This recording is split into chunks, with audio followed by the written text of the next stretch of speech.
Well, it is the first day of class for students in the San Jose Unified School District. But school officials tell us that immigration fears have already kept some kids off campus. The district rolled out the red carpet for students at Hoover Middle School this morning.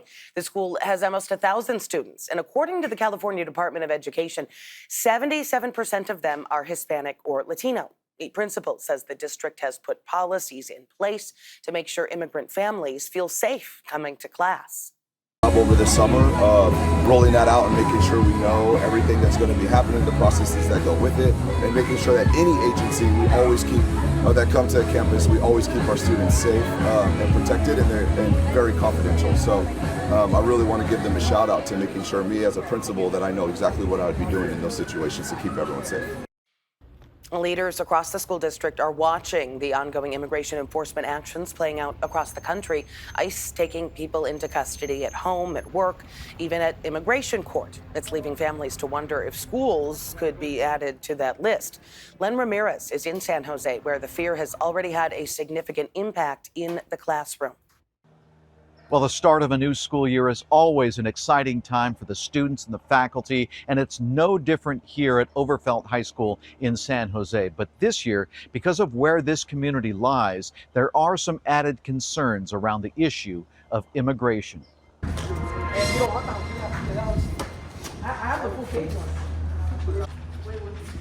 At Overfelt High School, student athletes are some of the first to return to campus, even though classes haven't started yet. Lanaya Jones is excited to return to flag football in this, her senior year. I'm very excited. I think senior year is going to be exciting. It's going to go by really fast, I hope. But even as excitement fills the air, she's also picking up feelings of anxiety among some of her friends. Recent immigration enforcement activity in this part of San Jose has put neighborhood families on edge. All the immigration stuff is pretty scary because a lot of students don't know what's going to happen to their families during school, and they get worried. Overfelt High serves a large immigrant population, and teachers here are doing what they can to support the students. And they're scared that they might come to our school, even though our school is protecting us and they're telling us that they have our backs and stuff. Immigration enforcement has been a reality in this neighborhood for as long as I've been here. And even though there are legal limits to what the school can do, Principal Vito Chiala says school is the best place for students to be. At this point, our protocol is follow the rules of the law. If an agent has a warrant, we're going to have that process through our district administration, make sure it's a legitimate warrant, and we're going to follow the law. That's what we're going to do. And at the same time, we're going to do everything we can to keep all of our students and all of our families safe. To strengthen that sense of safety, the Santa Clara County Office of Education began pushing for statewide protections after a dramatic drop-off in student attendance this year. When the administration first took office, we noticed that there was an immediate 5,000 student decline in our average daily attendance.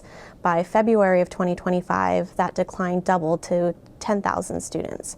And we know that that has a direct impact in terms of long-term outcomes for students. AB 49, co-authored by the office, would require strict conditions before ICE can enter any school property and would prevent access to areas where students are present. Being able to ensure that immigration enforcement agents aren't allowed in spaces where students are present ensures that students are not able to be directly intimidated or even questioned. Despite the challenges, Overfelt is forging ahead. Chiala says summer school attendance was strong this year, and he's optimistic that students will show up ready to learn, despite the challenges some families are facing. Lanaya has an eye on reaching her own goals, making plays as a receiver in flag football, getting good grades, and planning to further her education. I want to go to San Jose Community College and then either go to San Jose State or out-of-state college, just somewhere new. And that's the message Overfelt hopes to send,